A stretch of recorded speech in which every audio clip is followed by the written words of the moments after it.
नमस्ते जोहार, मैं राजू। आप सब देख रहे हैं 24 झारखंड न्यूज। चलिए जानते हैं सुबह से लेकर शाम तक की तमाम बड़ी खबरों को। सीएम हेमंत सोरेन को ईडी ने भेजा दूसरी बार समन। 17 नवंबर को होना होगा पेश।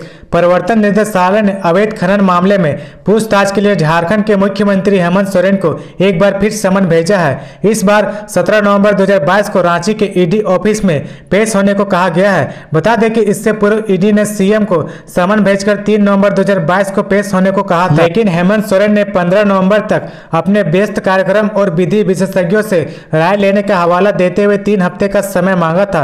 मालूम हो कि इससे पूर्व ईडी ने गत 3 नवंबर 2022 को दिन के करीब 11:30 बजे रांची स्थित ईडी कार्यालय में पूछताछ के लिए बुलाया था। साथ ही इस मामले में ईडी ने डीजीपी को एक पत्र लिखकर सुरक्षा का विशेष प्रावधान करने का अनुरोध भी किया था।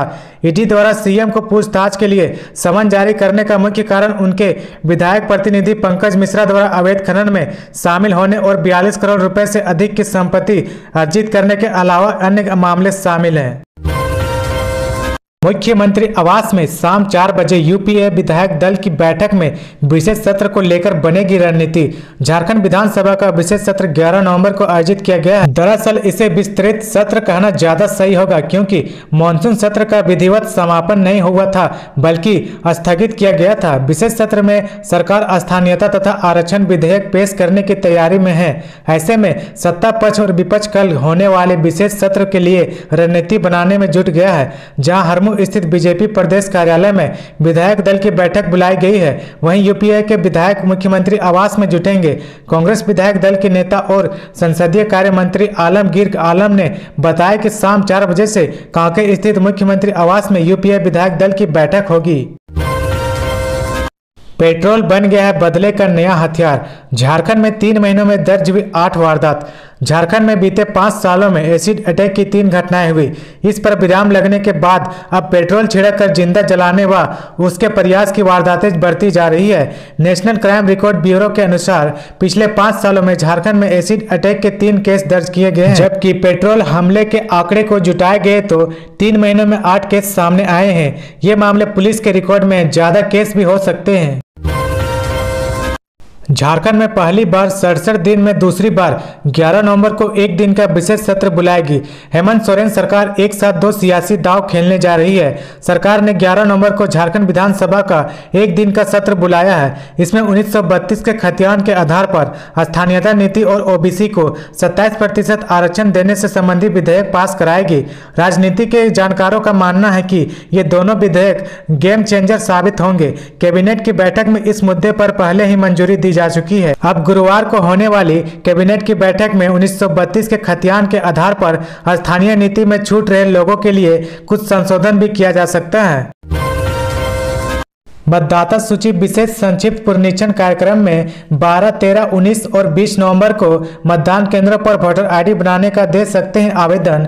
मतदाता सूची विशेष संक्षिप्त पुनरीक्षण कार्यक्रम 2023 के तहत दावा आपत्ति करने की शुरुआत हो गई है। 26 दिसंबर तक निपटारा करते हुए जनवरी में मतदाता सूची का अंतिम प्रकाशन किया जाएगा। रांची के वैसे युवा जिनकी उम्र 18 वर्ष है या 1 जनवरी 2023 को हो जाएगी मतदाता सूची में नाम जुड़वाने के लिए आवेदन कर सकते हैं। रांची में 12, 13, 19 और 20 नवंबर को सभी मतदान केंद्रों पर शिविर लगेगा। एक ही नियुक्ति के लिए 2 अलग नियम।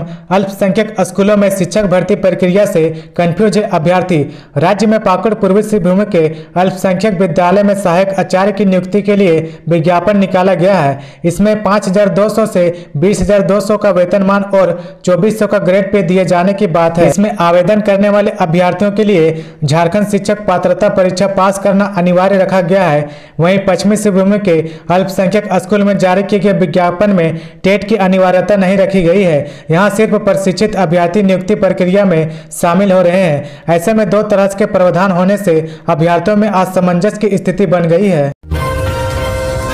बीजेपी विधायक दल की बैठक में आज विशेष सत्र पर होगा मंथन। सरकार को घेरने की बनेगी रणनीति।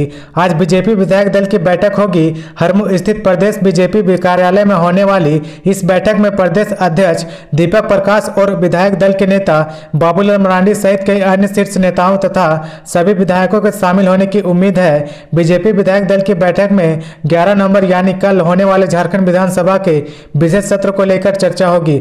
गौरतलब है कि झारखंड की हेमंत सरकार ने यह विशेष सत्र बुलाया है, जिसमें 1932 के खतियान पर आधारित स्थानीय नीति और 27% ओबीसी आरक्षण से संबंधित विधेयक पेश होगा।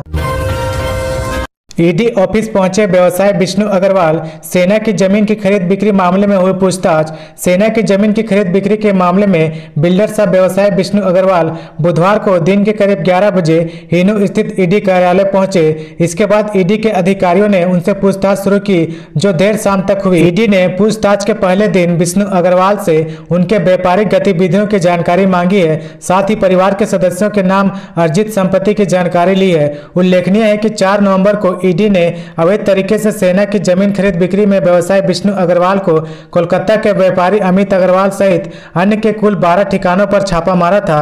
छापामारी के दौरान ईडी को सेना की जमीन खरीद बिक्री से संबंधित दस्तावेज मिले थे। किसानों को सिंचाई की सुविधा देने की पहल कर रही है झारखंड सरकार। मुख्यमंत्री हेमंत सोरेन ने दुमका जिले में पिछले कई दशकों से उठ रही सिंचाई परियोजना की मांग को पूरी की है और 1313 करोड़ रुपए की लागत से बनने वाले मसलिया रानीश्वर मेगा लिफ्ट सिंचाई परियोजना का गुरुवार को भूमि पूजन व शिलान्यास किया। मौके पर मुख्यमंत्री हेमंत सोरेन ने कहा कि मसान जोर डैम बनने के दौरान ही करार हुआ था कि डैम से 2 नहर बाएं व दाएं तट नहर का निर्माण होगा। बाएं तट तो बना, लेकिन दाएं तट नहर की मांग तमाम प्रयासों के बावजूद भी इकरारनामा के अनुरूप नहीं पूरी हो सकी। श्रम मंत्री सत्यानंद भोक्ता पर झारखंड हाईकोर्ट ने लगाया 50,000 का जुर्माना। झारखंड हाईकोर्ट ने कृषि घोटाले के अभियुक्त पूर्व कृषि मंत्री व वर्तमान में श्रम मंत्री सत्यानंद भोक्ता पर 50,000 रुपए का जुर्माना लगाया है। साथ ही कृषि घोटाले की ओर से जांच की मांग वाली उनकी याचिका को खारिज कर दिया है। मामले की सुनवाई न्यायमूर्ति गौतम कुमार चौधरी के अदालत में हुई है। अदालत ने मंत्री की याचिका को यह कहते हुए खारिज कर दिया कि विशेष न्यायाधीश के आदेश को चुनौती देने का कोई कानूनी आधार अभियुक्त के पास नहीं है। दंड की राशि झारखंड स्टेट लीगल सर्विसेज के खाते में जमा करने का निर्देश दिया है। राज्य में हुए कृषि घोटाले की जांच के बाद निगरानी ने 13 जनवरी 2014 को तत्कालीन कृषि मंत्री सत्यानंद भोक्ता सहित अन्य के खिलाफ आरोप पत्र दायर किया था। बोकारो के लुगुबुरु में आयोजित संथाल सरना धर्म महासम्मेलन में उठाए गए सरना कोड लागू करने की मांग। गोमिया प्रखंड के लुगुबुरु घाटाबाड़ी धोरमगाड़ में आयोजित 2 दिवसीय 22वां अंतर्राष्ट्रीय संथाल सरना धर्म महासम्मेलन मंगलवार को संपन्न हो गया। मंगलवार को रात भर चले कार्यक्रम में आदिवासियों ने संपूर्ण विकास के लिए सरना कोड लागू करने की मांग पूरे जोर ढंग से उठाई है। ओल चिकी लिपि के विकास विस्तार का आह्वान कराते हुए संरक्षण पर जोर दिया गया। सामाजिक जागरूकता अभियान चलाकर पंडित रघुनाथ मुर्मू के सपने को साकार करने पर बल दिया गया। सदर अस्पताल रांची में मरीजों को शीघ्र मिलेगी निजी अस्पतालों जैसी सुविधाएं। सदर अस्पताल रांची में चिकित्सक सेवाओं को सुदृढ़ करने की तैयारी चल रही है। नए भवन का हैंडओवर लेने के बाद स्वास्थ्य विभाग यहां चिकित्सक सेवा बढ़ाने के लिए केंद्र व राज्य सरकार से तय मानकों के अनुरूप अस्पताल को मॉडल रूप देगा। वहीं बुनियादी ढांचे को भी मजबूत किया जाएगा। इसका लाभ सीधे तौर पर मरीजों को मिलेगा, यानी निकट भविष्य में यहाँ मरीजों की निजी अस्पतालों की तरह चिकित्सक सुविधाएं मिलेगी। अस्पताल प्रबंधन पहले चरण में सेंट्रल इमरजेंसी, ओपीडी, पैथोलॉजी विभाग, फार्मेसी व रेडियोलॉजी विभाग को पुराने भवन से नए भवन में शिफ्ट करेगा। इमरजेंसी में 30 बेड की व्यवस्था की जाएगी। इसके अलावा अन्य सेवाओं को भी व्यवस्थित किया जाएगा। इसके लिए उपाधीक्षक डॉक्टर अनिल कुमार खैतान के नेतृत्व में टीम बनाई गई है। सीएम हेमंत के आरोपों पर बीजेपी का पलटवार। बाबूलाल बोले, ईडी ऑफिस जाइए और सब सच सच बताइए। झारखंड में सियासी बयानबाजी जारी है। झारखंड मुक्ति मोर्चा और भारतीय जनता पार्टी के नेताओं के बीच जुबानी जंग जारी है। इसी सिलसिले में ताजा कड़ी में बीजेपी विधायक दल के नेता बाबूलाल मरांडी ने मुख्यमंत्री हेमंत सोरेन के आरोपों पर पलटवार किया। दरअसल बुधवार को सरकार आपके द्वार कार्यक्रम के सिलसिले में सीएम हेमंत पाकुड़ में थे। वहां बीजेपी पर केंद्रीय एजेंसियों का दुरुपयोग कर आरोप लगाते हुए सीएम ने कहा कि जब से मैंने सत्ता बनाई है, विपक्ष रोज इसे अस्थिर करने का षड्यंत्र रास्ता आया है। मुख्यमंत्री ने कहा कि बीजेपी मीडिया को सहयोग से झारखंड में रोज सरकार गिराती है और रोज बनाती है। रोज उनका मुख्यमंत्री चुना जाता है। लातेहार में प्रेमिका ने किया सुसाइड, गम में डूबे प्रेमी ने भी फांसी लगाकर दी जान। प्रेमिका ने फांसी के फंदे से झूलकर सुसाइड कर लिया। प्रेमिका की मौत के गम में डूबे प्रेमी ने एक दिन बाद ही फांसी लगाकर अपनी जान दे दी। मृतक की पहचान 19 वर्षीय छोटू नायक के रूप में हुई है। मामला लातेहार जिला के बालूमत थाना क्षेत्र अंतर्गत रेलवे ओवरब्रिज के पास का रहा है। पुलिस ने शव को पोस्टमार्टम के लिए भिजवा दिया। इधर छोटू की मौत के बाद परिजनों का रो रो कर बुरा हाल है। जमशेदपुर के सरकारी अस्पतालों में गांधी टोपी में नजर आएंगे आउटसोर्स कर्मी। जमशेदपुर में चल रहे स्वास्थ्य केंद्र, सरकारी अस्पताल सहित संस्था व कार्यालयों में आउटसोर्सिंग के तहत विभिन्न श्रेणी के कर्मियों के लिए स्वास्थ्य विभाग द्वारा ड्रेस कोड जारी किया गया है। इसके तहत आउटसोर्स कर्मियों को गांधी टोपी पहनना अनिवार्य कर दिया गया है। साथ ही उन्हें दिन में 3 बार बायोमेट्रिक हाजिरी बनानी होगी। इसे लेकर सरकार के अपर मुख्य सचिव अरुण कुमार सिंह ने लेटर जारी करते हुए इसे सख्ती से अनुपालन करने का निर्देश दिया है। सब्सिडी देकर बॉलीवुड फिल्म इंडस्ट्री को अपाहिज न बनाएं, सुमित सचदेवा ने सरकार से किया डिमांड। झारखंड के जाने माने डायरेक्टर और सिनेमेटोग्राफर सुमित सचदेवा पिछले 15 सालों से क्षेत्रीय फिल्मों में काम कर रहे हैं। उनका कहना है कि झारखंड में फिल्म इंडस्ट्री में असीम संभावनाएं हैं। झारखंड के 22वें स्थापना दिवस पर उन्होंने क्षेत्रीय सिनेमा में बदलाव और अन्य मुद्दों पर खुलकर विचार अपने साझा किया है। झारखंड के 429 मेडिकल कॉलेजों की रिक्त सीटों के लिए काउंसलिंग जल्द। झारखंड के 13 सरकारी व निजी मेडिकल कॉलेजों की 429 रिक्त सीटों के लिए JCECEB द्वितीय चरण की काउंसलिंग करेगा। इनमें 118 सीटें MBBS, 257 सीटें BDS और 54 सीटें BHMH कोर्स से जुड़े संस्थानों में से है। यूजी नीट 2022 में राज्य के सफल विद्यार्थियों ने काउंसलिंग प्रक्रिया के लिए आवेदन किया था। इसके आधार पर बुधवार को द्वितीय मेगा सूची भी जारी कर दी गई है। इसमें शामिल विद्यार्थी 13 नवंबर तक रजिस्ट्रेशन और चॉइस फिलिंग की प्रक्रिया पूरी कर सकेंगे।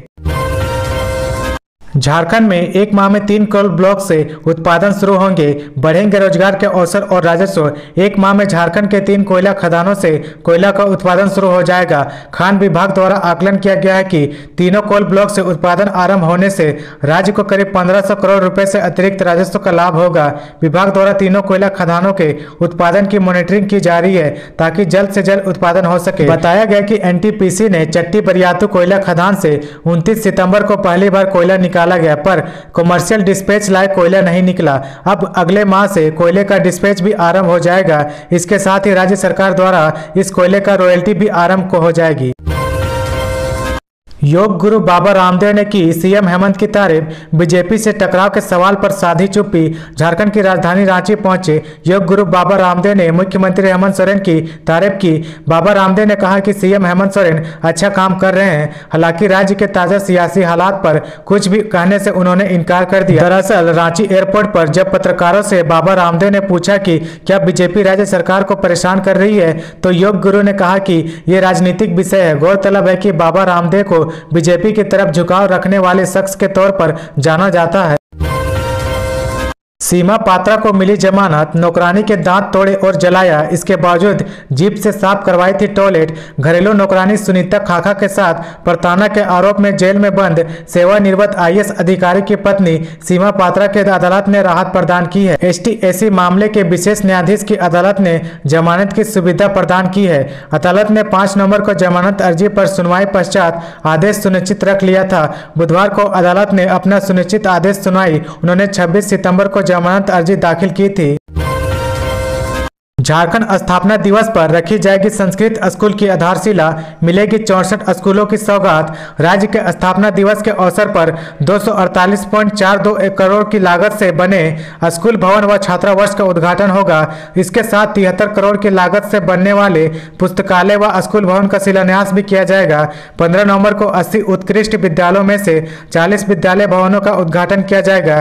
राज्य सरकार द्वारा 80 विद्यालयों को उत्कृष्ट विद्यालयों के रूप में तैयार किया जा रहा है। इसके लिए विद्यालय व भवन निर्माण कराया जा रहा है। सभी विद्यालय के भवन का निर्माण मार्च 2023 तक पूरा हो जाना है। इसमें से 40 विद्यालय का भवन निर्माण का कार्य हो गया है। तो ये थी आज की झारखंड की टॉप बड़ी खबरें। इसी तरह झारखंड की हर छोटी सी बड़ी खबर देखने के लिए आप हमारे चैनल 24 झारखंड न्यूज को सब्सक्राइब करके बेल आइकन प्रेस कर ले, जिससे आपको झारखंड की हर छोटी सी बड़ी खबर की अपडेट आप तक पहुंचता रहे।